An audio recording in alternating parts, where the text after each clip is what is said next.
en danger, la parole de Dieu met à nu les secrets du cœur, de nos cœurs. La parole de Dieu là crée en nous le réveil spirituel. Bien-aimé, quand tu es endormi spirituellement et que tu écoutes un message de feu, un message puissant qui est oint, c'est-à-dire que l'onction, la puissance de Dieu accompagne cette prédication.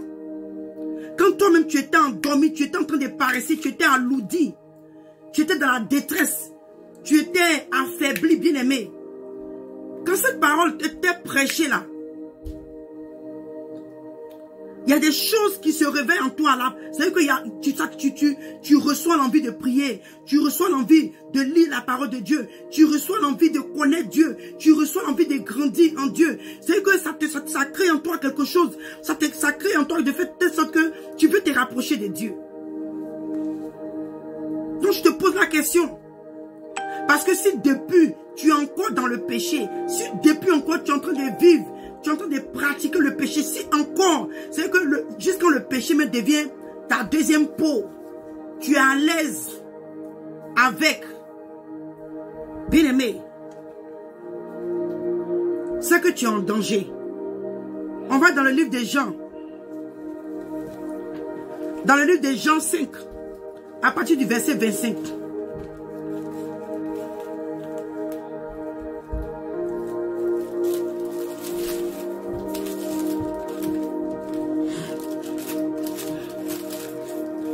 Jean 5.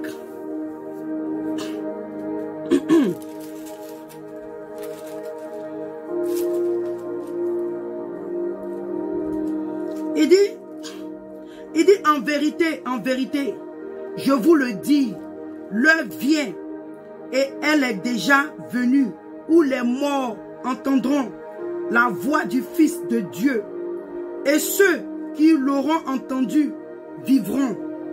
Alléluia.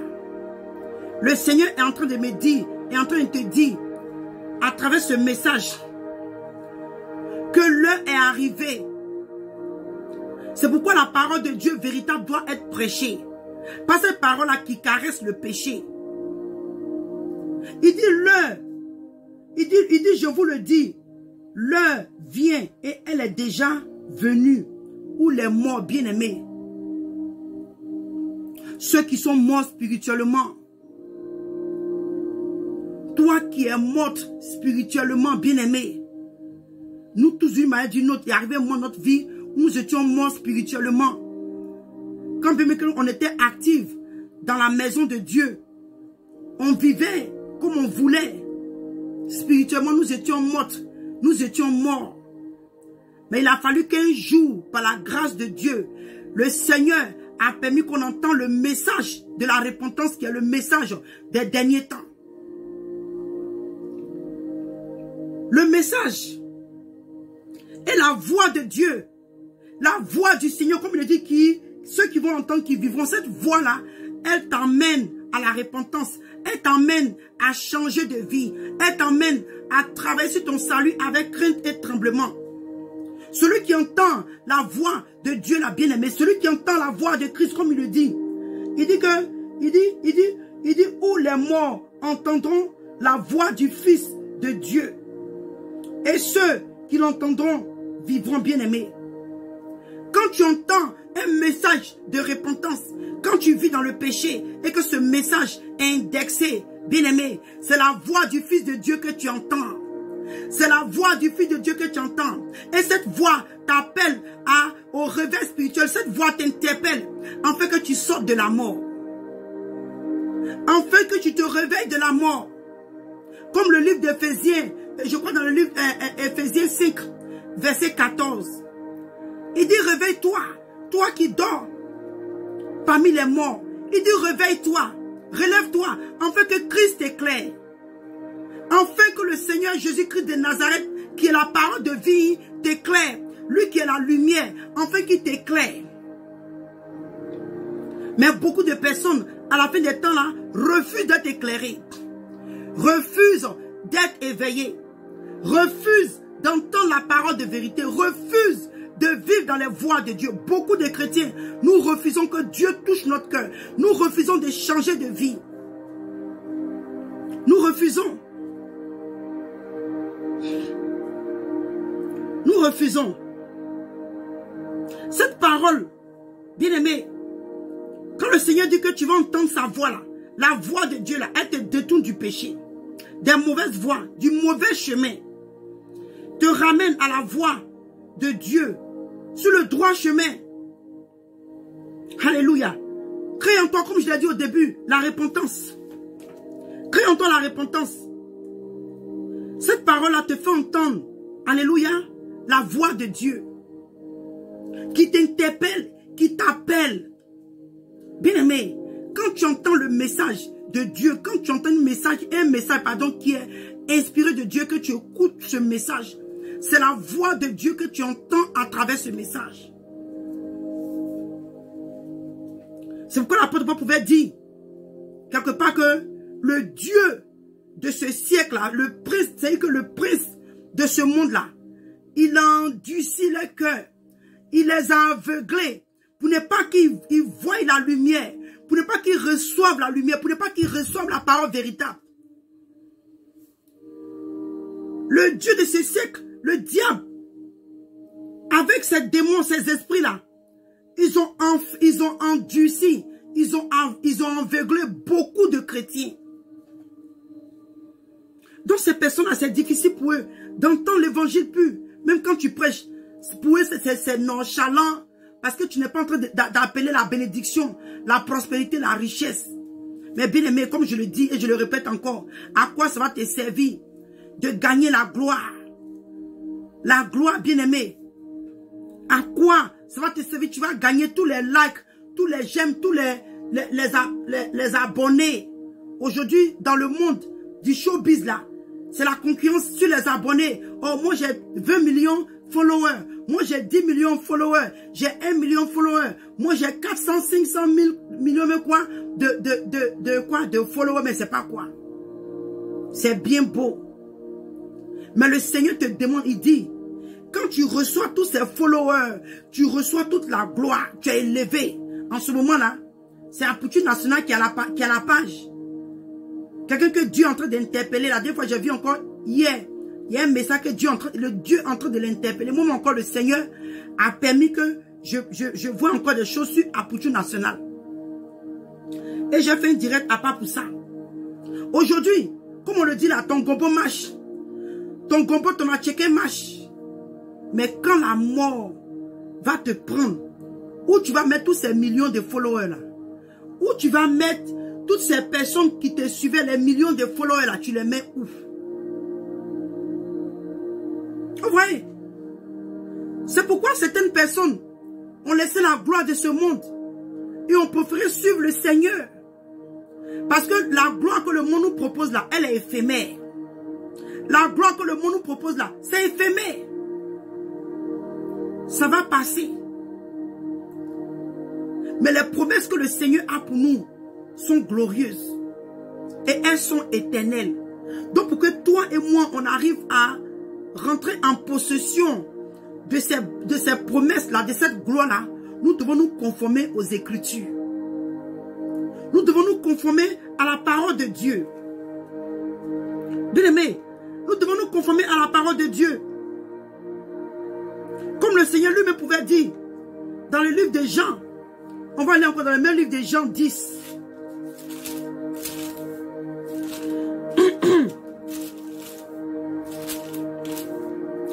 Dans le même livre de Jean 27 à 29. Il dit, mes brebis entendent ma voix. Je les connais et elles me suivent. Je leur donne une vie éternelle et elles ne périront jamais. Et personne ne les ravit. Il dit, et personne ne les ravira de ma main. Personne ne les ravira de ma main. Bien-aimé, c'est ce que le Seigneur nous dit ici. Parce que toi qui es la brebis de Dieu là, Toi qui es la brebis de Dieu, quand tu entends la voix de Dieu, quand tu entends la voix du Fils de Dieu, comme il nous a dit dans le livre de Jean, plutôt. Quand tu entends la voix de Dieu, quand tu entends les messages qui sont salutaires, et que ton cœur se précipite à te conformer en cette parole, et en vouloir rester, à vouloir résister, à vouloir être affermi dans cette parole, tu es une brebis de l'Éternel. Tu es une brebis de Jésus-Christ de Nazareth. Parce qu'il t'a parlé, il t'a interpellé à travers ce message. Il t'a interpellé à travers sa parole. Quand même d'autres prédicateurs prêchent, tu entends la voix de Dieu, tu entends que le Seigneur t'interpelle, tu entends sa voix. Tu entends sa voix. Et comme tu es une brebis, tu sais que c'est ton Père qui est en train de te parler. Tu sais que c'est ton Père qui t'appelle. Tu sais que c'est le Seigneur Jésus-Christ de Nazareth en qui tu as eu confiance et que tu as accepté comme Seigneur et Sauveur. Tu sais que cette personne-là qui t'appelle. Alléluia. Mais bien aimé, beaucoup de chrétiens, même quand la parole de Dieu est prêchée, ils n'entendent même pas la voix de Dieu à travers cette parole. Ils n'entendent pas la voix de Dieu. Bien aimé, c'est un danger. Si tu entends la parole de Dieu et que tu écoutes la parole de Dieu et que tu n'entends pas Dieu à travers cette parole, tu es en danger. Quand tu écoutes la parole de Dieu et que ton cœur n'est pas touché, surtout que quand tu vis dans le péché, ce n'est pas seulement mettre dans le péché, hein. Tu peux même être droit aux yeux de Dieu. Mais la parole de Dieu là, elle va t'encourager, te fortifier, te relever, même quand même tu vis même dans les voies de Dieu. Mais si la parole de Dieu est donnée, est prêchée, que tu ne ressens rien, c'est qu'il y a un problème. C'est qu'il y a un problème. On va dans le livre de Jean 10 encore. Jean 10 à partir du verset 4. Il dit, lorsqu'il dit, on va lire même si on peut, je vais monter un peu plus. Il dit, mais celui qui entre par la porte est le berger des brebis. Le portier lui ouvre et les brebis entendent sa voix. Il appelle par leur nom les brebis qui lui appartiennent et il les conduit dehors. Bien-aimé, toi et moi, à chaque fois que nous encourageons quelqu'un, nous exhortons quelqu'un, nous allons sur la toile pour parler du Seigneur. Toi et moi, nous sommes le portier, donc nous sommes en train d'ouvrir la porte. Nous ouvrons la porte à travers les prédications. Nous sommes en train de s'aimer les grains, nous sommes en train de s'aimer. Quand les âmes, toi qui es la brebis réelle de Dieu, quand tu entends la parole de Dieu, le Seigneur entre. Le Seigneur entre. Alléluia. Il entre et il dit que et les brebis entendent la voix. Il les appelle. Il dit que il les appelle par leur nom, les brebis. Bien-aimés, toi et moi nous sommes aujourd'hui là. Est-ce que nous pouvons dire que Dieu nous appelle par notre nom? Est-ce que le Seigneur peut réellement te dire que tu es sa brebis? Est-ce que le Seigneur peut me dire que je suis sa brebis? Est-ce que réellement le Seigneur peut nous appeler ses brebis? Quand toi et moi nous entendons la parole de Dieu, quand nous entendons la voix de Dieu qui nous interpelle d'une manière ou d'une autre, est-ce que toi et moi, on peut dire que nous sommes réellement la brebis ou les brebis de Dieu? Parce qu'on dit beaucoup de cabris sont remplis dans la maison de Dieu, qui se font passer pour les brebis de Dieu. Et il dit, lorsqu'il a fait sortir tout, il dit que lorsqu'il a fait sortir toutes ses propres brebis, il marche devant elle il marche devant elle et les brebis le suivent parce qu'elle connaît sa voix. Elles ne suivront point un étranger, mais elles fuiront loin de lui parce qu'elles ne connaissent pas la voix des étrangers. Bien-aimé, est-ce que quand tu es connecté sur un message, sur une directe, ou du commencement du direct jusqu'à la fin, C'est bénédiction, bénédiction, bénédiction, bénédiction, bénédiction, bénédiction, bénédiction. On ne touche même pas le péché un peu. On ne te parle pas de l'enfer. On ne te parle pas du paradis. On ne te dit pas que le Seigneur vient bientôt chercher l'église. On ne te dit rien. À chaque fois, pendant 1 an, 2 ans, tu es dans l'église. On ne fait que te dire non, tu es sauvé par la grâce. On ne t'interpelle pas sur le péché. On ne te dit pas que tu dois changer de vie. On ne te dit rien. Est-ce que tu es réellement une brebis de Dieu? Quand tu entends ce message-là, tu te plais dans ce message, ou bien, arrivé un moment, tu commences à être dégoûté. Tu commences à demander à Dieu, mais Seigneur, est-ce qu'il n'y a pas des messages qui sont plus que ce que je suis en train de recevoir en ce moment? Est-ce que tu te poses des questions? Est-ce que tu poses des questions à Dieu? Ou bien, où tu es assise là, ou bien où tu es assis, le message parle de comment tu vas grandir, tu vas être riche. Donc toi, c'est la richesse seulement qui t'intéresse. Qui t'intéresse. Qui t'intéresse, bien aimé. Vous voyez, qui t'intéresse. Mais ici, le Seigneur dit que ces brebis-là, elles entendent sa voix et elles le suivent. Bien aimé, cherchons à être des brebis réelles de Dieu. Cherchons réellement à être les brebis de Dieu, afin d'entendre sa voix.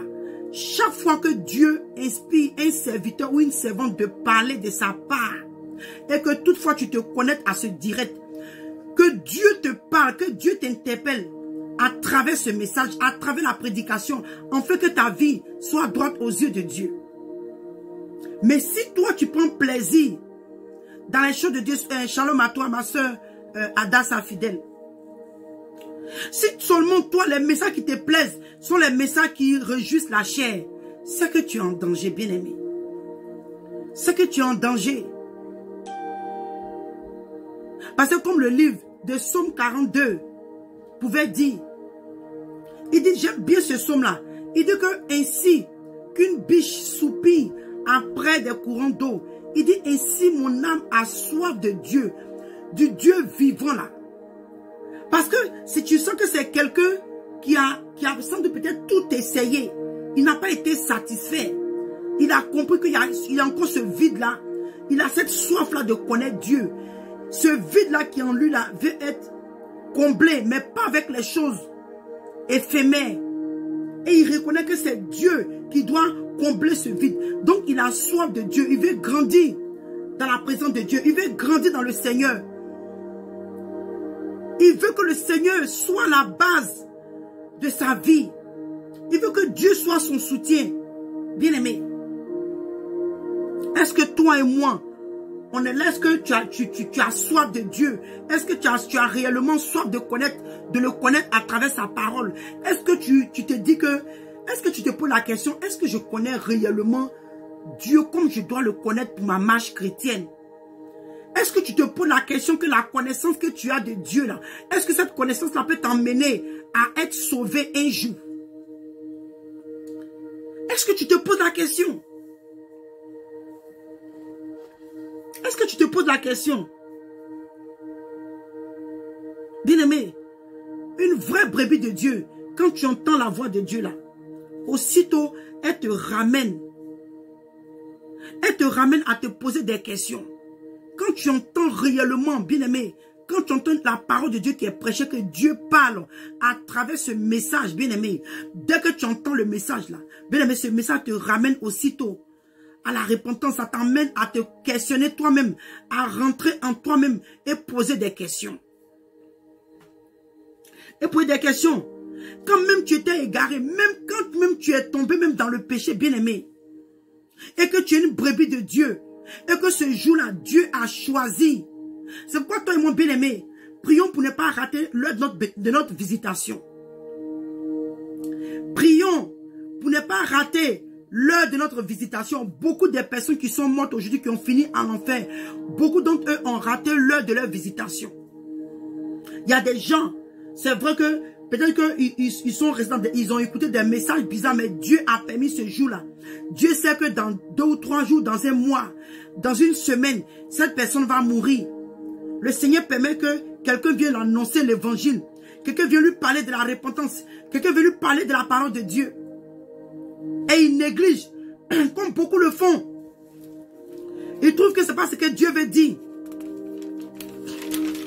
Il trouve que ce n'est pas ce que Dieu veut dire, bien aimé. Et à la fin des temps, la personne se trouve morte. Et elle, maintenant, elle commence à regretter. Oh, il est déjà trop tard. Il est déjà trop tard. Bien-aimés, apprenons à être connectés avec le Seigneur. Bien-aimés, je parle de moi, je parle de moi, et je parle de toi, je parle de moi. Nous sommes arrivés à un temps où nous devons réellement chercher à être connectés à Dieu. Nous devons chercher réellement à connaître Dieu, à être connectés réellement à Dieu, bien-aimé. Nous devons chercher réellement à être connectés à Dieu, afin d'avoir le discernement. Le temps où nous sommes arrivés, bien-aimés, nous avons besoin du discernement dans cette marche chrétienne que nous sommes en train de vivre. Tu as besoin de discerner les esprits. Tu as besoin de discerner les prédications. Tu as besoin de discerner, bien-aimé, même les bergers qui te suivent. Même les bergers qui te suivent. Parce que nous sommes arrivés à la fin des temps où beaucoup de faux prophètes, beaucoup de faux prédicateurs, beaucoup de faux prédications sont données dans la maison de Dieu. Sont données dans la maison de Dieu. Donc toi et moi, bien-aimés, même si nous sommes égarés et que nous entendons la parole de Dieu, elle va nous ramener au droit chemin. Allons dans le livre de Jacques 5, 20. Il dit, mes frères, si quelqu'un parmi vous s'est égaré loin de la vérité, et il dit qu'un autre l'y ramène, qu'il sache que celui qui ramène un pécheur à la voie, pardon, qui ramène un pécheur de la voie où il s'était égaré, sauvera une âme de la mort et couvrira une multitude de péchés. Bien-aimé, pourquoi je lis ce passage, je vais t'emmener à comprendre pour te dire, bien-aimé, que quand le jour que tu entends le message, la parole de Dieu, et que ça t'interpelle sur certaines choses que tu es en train de faire qui ne glorifient pas le Seigneur, pour t'emmener à la repentance sincère, dis-toi que le Seigneur est en train de te sauver de la mort. Dis-toi que le Seigneur, à travers sa parole, est en train de te sauver, est en train de te détourner de la mort. Est en train de te détourner de la mort, bien-aimé. Parce que pour toi, tu vas prendre ça à la légère. Mais quand Dieu ouvrira tes yeux, tu vas comprendre. Donc si quand tu es dans le péché, tu es en train de vivre une vie de misère, une vie qui ne glorifie pas Dieu, une vie qui est contraire à la parole de Dieu, et que tu entends l'évangile, tu entends la parole de Dieu qui t'interpelle. La parole de Dieu te dit que, sache que celui qui ramène un pécheur de la voie où il s'était égaré, sauvera une âme de la mort. Sauvera une âme de la mort. C'est pourquoi toi et moi, bien-aimés, toute fois que nous entendons la parole de Dieu, et que nous rentrons en nous-mêmes, et que nous rentrons à la repentance, tu es en train d'être sauvé comme ça de la mort. Tu es en train d'être sauvé de la mort. Quand il y a un péché qui te fatigue, et que la parole de Dieu indexe ce péché, pointe du doigt ce péché-là, tu es en train d'être sauvé de la mort. Tu es en train d'être sauvé de la mort. Dans le livre de Matthieu 18, 11, il dit,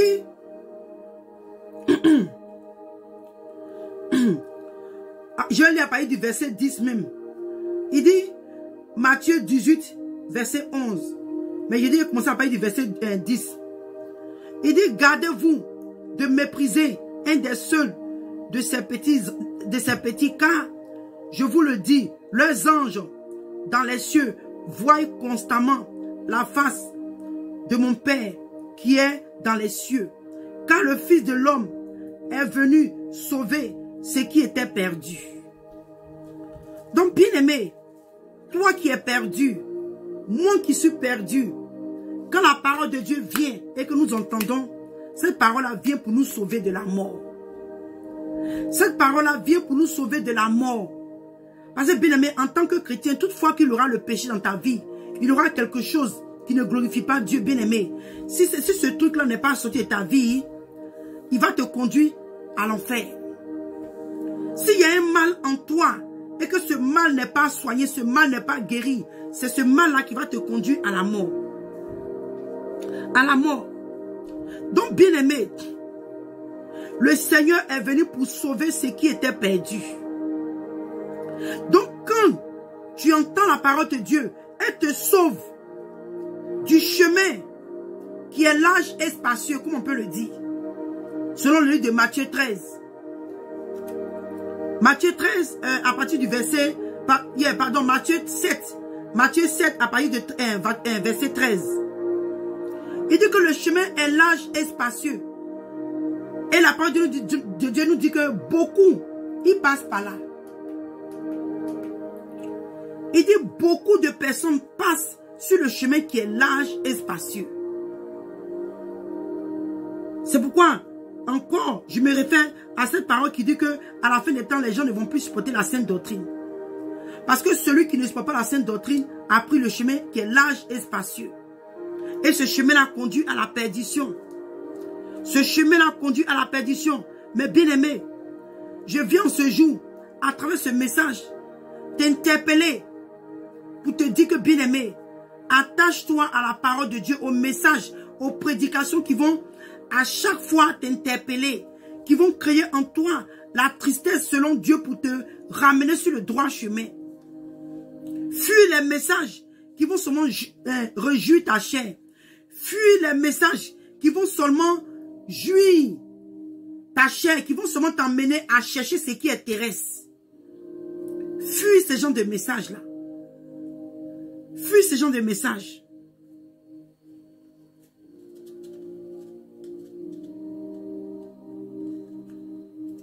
On va dans le livre d'Hébreux 4.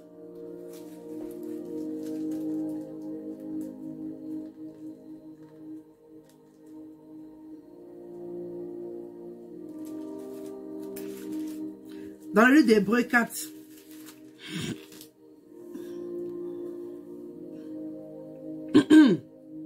À partir du verset 12.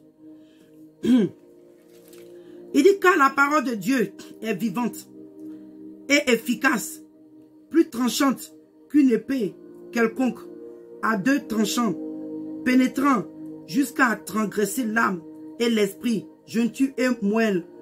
Elle juge les sentiments et les pensées du cœur.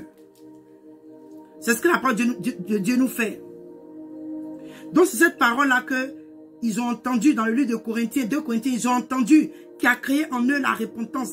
Donc toi et moi, bien-aimés, nous devons chercher à écouter la parole de Dieu qui est puissante, qui est comme une épée à double tranchant, qui, bien-aimés, partage l'âme et l'esprit, qui rentre en nous, qui sonde les reins, qui touche les cœurs, qui...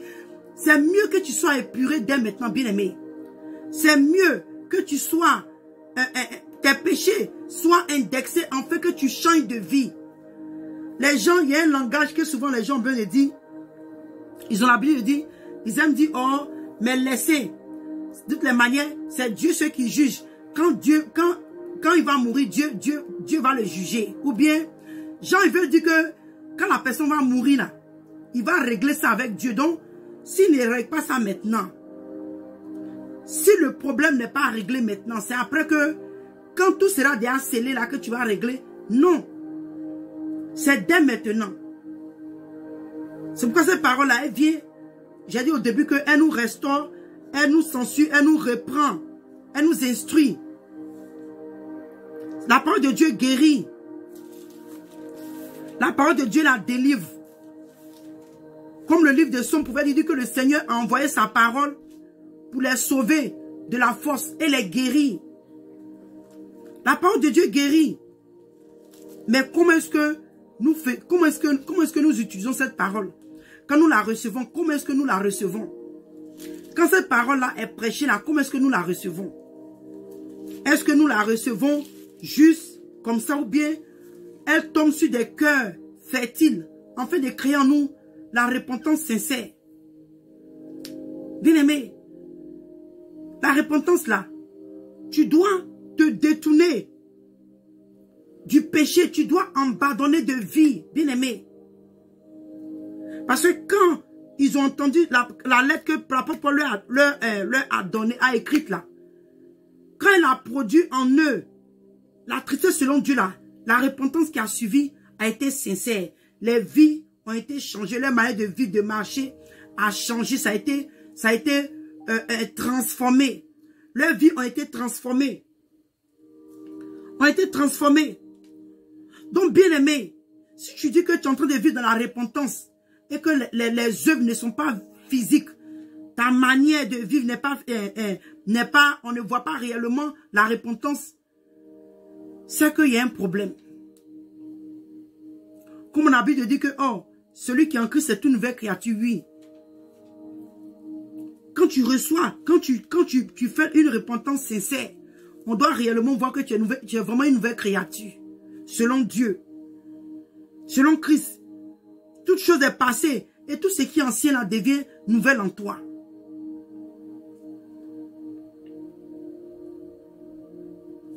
On va aller dans le livre de Matthieu. On a quelques passages et puis on va finir.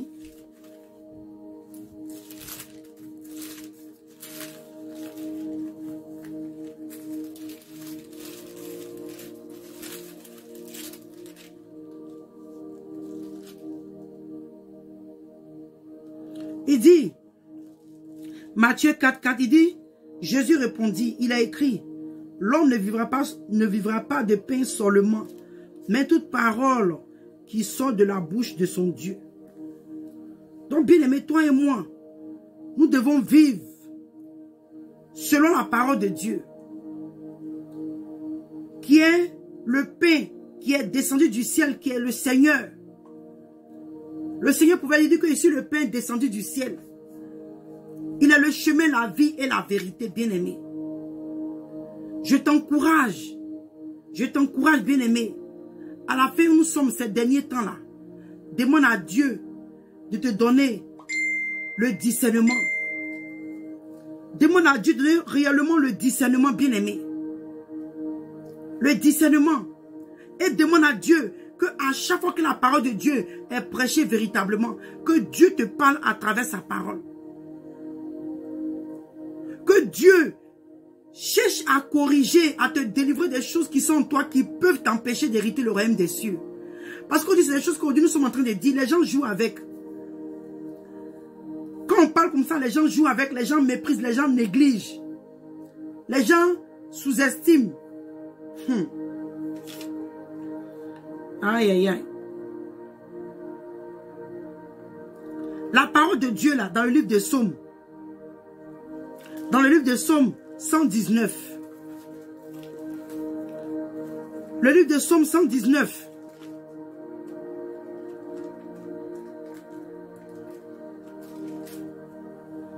À partir du verset 105. Il dit, ta parole est une lampe à mes pieds et une lumière sur mon sentier. Vous voyez, en même temps que elle est une épée à double tranchant, en même temps, elle est aussi une lampe, alléluia, à nos pieds. La parole de Dieu là, elle nous guide, elle nous dirige. Elle t'éclaire, bien-aimé. Quand tu as reçu un message qui n'est pas vrai et que tu entends la parole de Dieu véritable, quand tu reçois ce message, cette parole-là, tu vois que ton esprit est ouvert. Tu comprends clairement. C'est ce que la parole de Dieu te fait. Quand depuis longtemps le mensonge t'a été prêché et le jour que tu tombes sur la parole de Dieu, elle t'éclaire.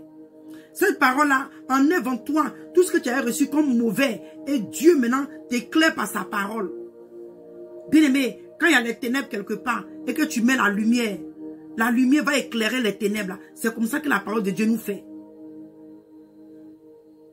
C'est comme ça que la parole de Dieu nous fait. Dans le livre de 1 Jean,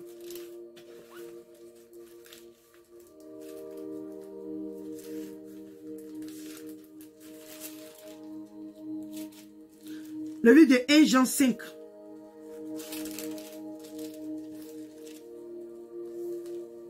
Jean 5, 20.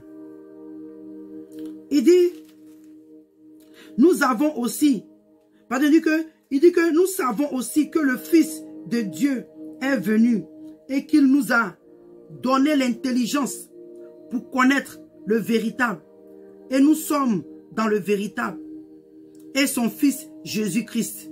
En son Fils Jésus-Christ.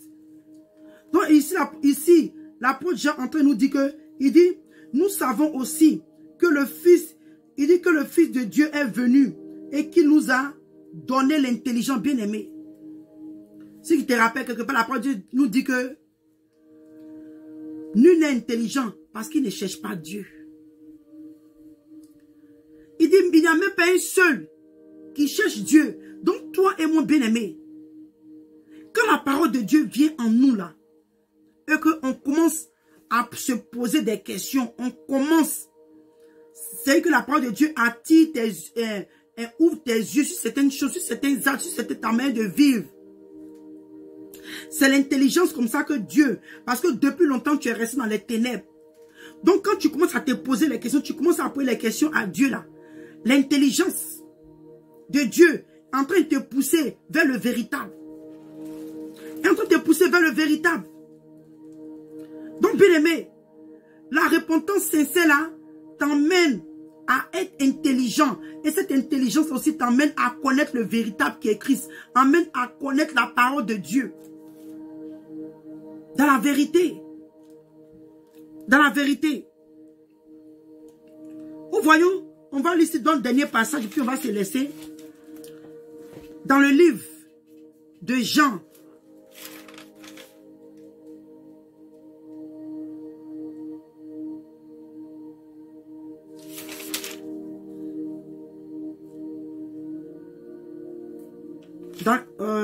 Ok, attends, je vais voir.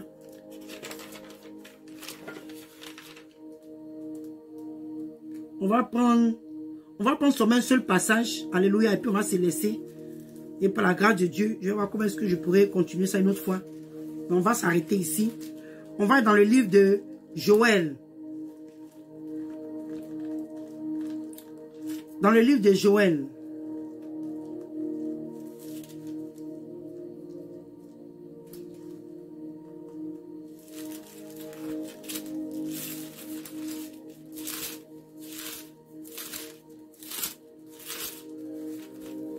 Excusez-moi. Dans le livre de Joël. Joël 2. Joël 2 à partir du verset 11. Il dit, l'Éternel fait entendre sa voix devant son armée, car son camp est immense et l'exécuteur de sa parole est puissante. Il dit, car le jour de l'Éternel est grand, il est terrible, qui pourra le soutenir? Il dit, maintenant encore, dit l'Éternel, revenez à moi de tout votre cœur, avec des jeûnes, avec des pleurs et des lamentations. Déchirez vos cœurs et non vos vêtements. Et revenez à l'Éternel, votre Dieu, car il est compatissant et miséricorde, lent à la colère et riche en bonté. Et il se répand des mots qu'il envoie. Bien-aimé, pourquoi j'ai pris ce passage? Je vais t'encourager. C'est le livre de Joël 2, versets 11 à 13. Joël 2, versets 11 à 13. Il dit, les deux versets, mais où je veux encore plus appuyer, il dit que, maintenant, dit l'Éternel, revenez à moi, bien-aimé.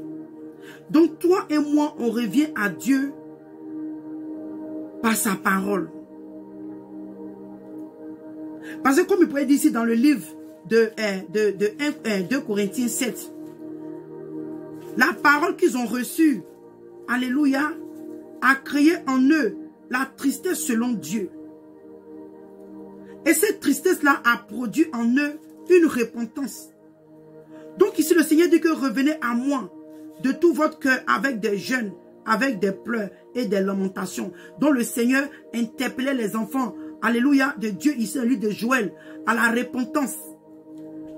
Une repentance véritable. Parce que bien aimé, quand il y a une repentance véritable, il y a une réponse véritable aussi. Quand tu réagis positivement avec Dieu, Dieu aussi réagit positivement avec toi.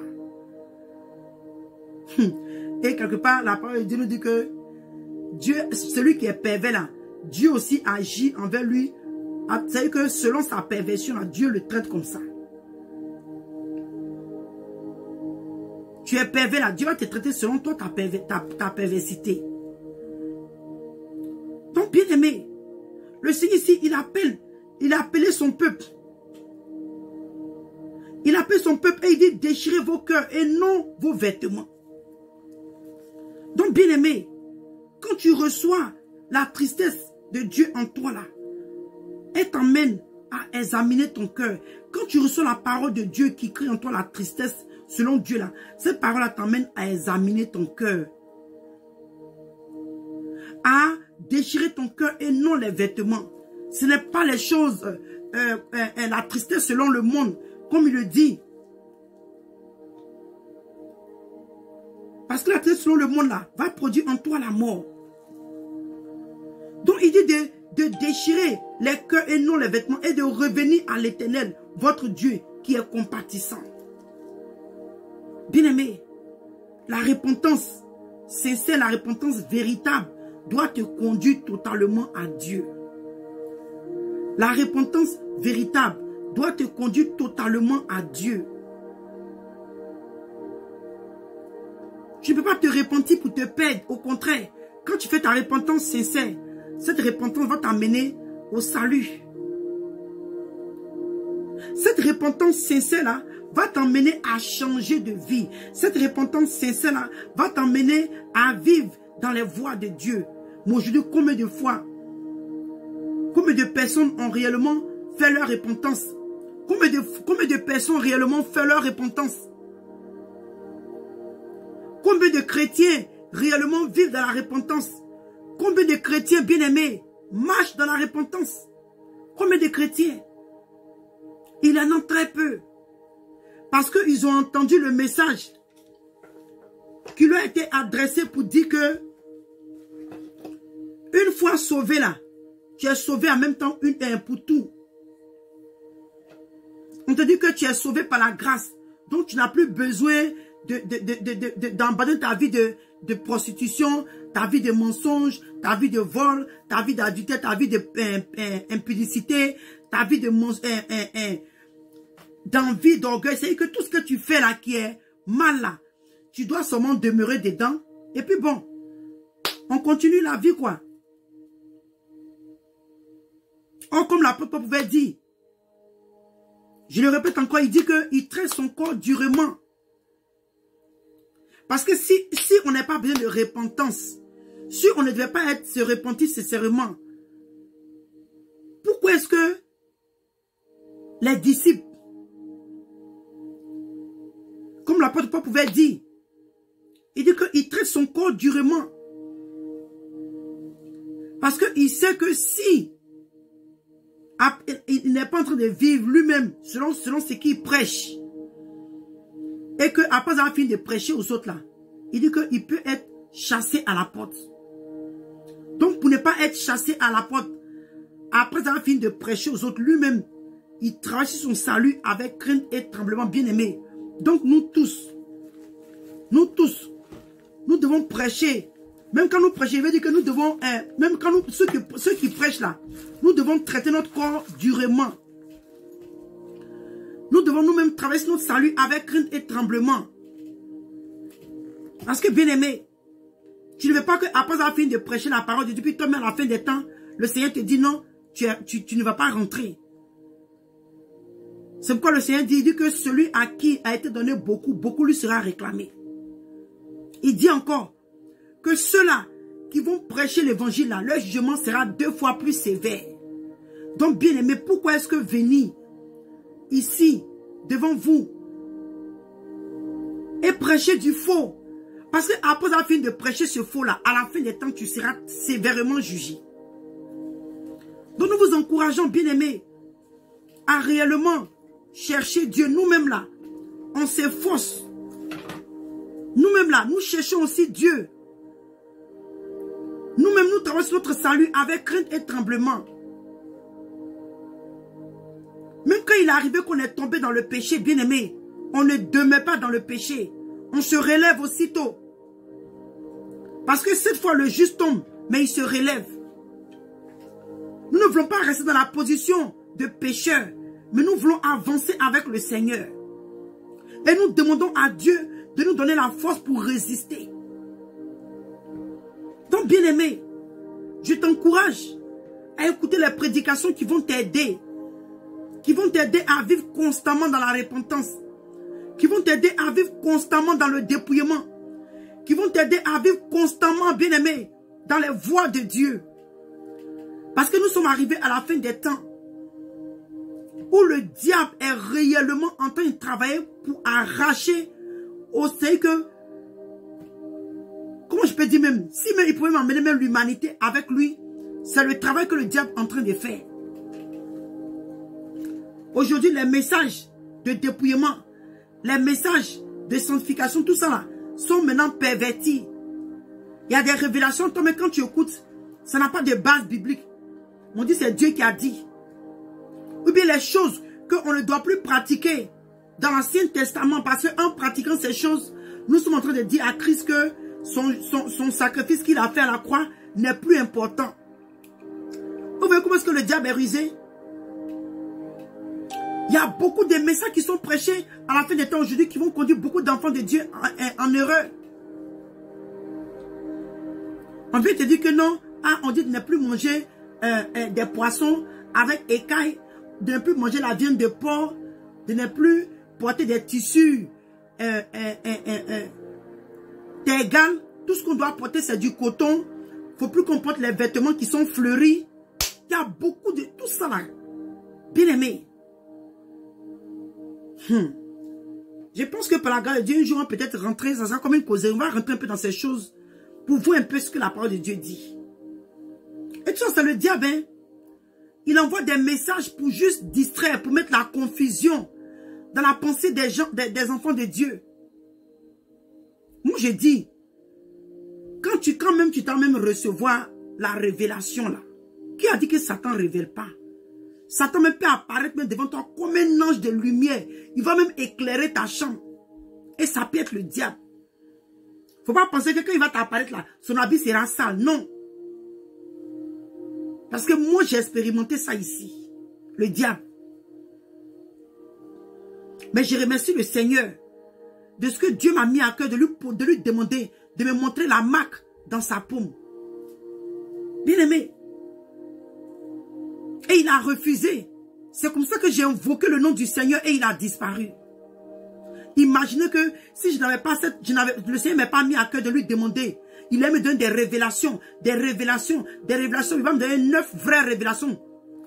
9 vraies. Et la 10e est fatale pour mon âme. Maintenant, je viens sur la toile. Oh, Dieu dit que de ne plus faire ça. Et on pense qu'on est plus intelligent que Satan. C'est ce qui me fait rire, quoi. Les gens pensent que ce qui te rend toi et moi, qui nous rend plus forts, ou bien, comment je peux dire même, qui nous emmène à vaincre le diable dans certains combats, à cause de l'esprit que toi et moi nous avons reçu, l'esprit de Dieu, et la puissance, alléluia, la puissance du Saint-Esprit, l'onction que Dieu ait la vie de sainteté, de sanctification, la bien-aimée. Sinon, tu n'es pas plus intelligent que Satan. Donc, quand les gens reçoivent des messages, des révélations qui sont maquillées, qui sont déguisées, quand le diable est venu, il voulait proposer le monde, la richesse au Seigneur là, il n'est pas sorti du contexte. Hein? Il est resté dans la parole de Dieu. Donc, si même quand ça vient, et puis c'est contraire, tu vois que ce n'est plus vital à notre temps, ce n'est plus conforme au temps où nous vivons, le temps de la grâce. Donc, c'est pas, il y a des nourritures qu'il ne faut pas manger. On a l'habitude de dire que tout est sanctifié là-bas à cause parce que celui, l'apôtre Paul a dit, un jour par la grâce de Dieu, nous allons parler même de ce message-là. Il y a tellement de messages à donner. Et souvent, c'est quand tu entends les prêcher comme ça que ça te revient. Les choses de l'ancien temps et de la grâce là, on va voir. On va voir cela. Nous sommes arrivés à la fin de ce direct là, bien-aimé. Que le Seigneur te bénisse. Aujourd'hui, j'ai eu à cœur de t'encourager. Parce que moi-même, quand j'ai médité encore, ça m'a aussi encouragé. Pour dire que la tristesse qui est selon Dieu là, elle nous amène à chaque fois à nous perfectionner dans les voies de Dieu. Elle nous amène à grandir dans la présence de Dieu. La tristesse selon Dieu là, elle nous amène, bien aimé, à nous sanctifier chaque jour. Elle nous amène à nous purifier, à nous laver corps, âme et esprit par le sang de l'agneau, par la parole de Dieu. Par la parole de Dieu. Donc que le Seigneur vous bénisse. Que le Seigneur vous fortifie. Et bien aimé, quand tu as l'opportunité, nous avons notre YouTube, qui est le ministère Le Cri des Sentinelles. Sur YouTube, pour t'abonner, parce que là-bas aussi, il y a certains messages que nous postons là-bas, que nous ne postons pas ici. Parce que souvent, Facebook nous fatigue tellement. Donc, ces derniers temps, nous sommes aussi un peu plus actifs sur le YouTube. Pour t'abonner et appuyer les notifications, là, la cloche de notification. À chaque fois que nous postons une nouvelle vidéo, là, tu es dans le temps aussi. Donc, que le Seigneur vous bénisse. Que le Seigneur nous fortifie. Et par la grâce de Dieu, si le Seigneur ne nous donne pas d'autres messages avant le lundi, nous allons nous voir le lundi par la grâce de Dieu. Que le Seigneur vous bénisse. Et shalom. Shalom à vous.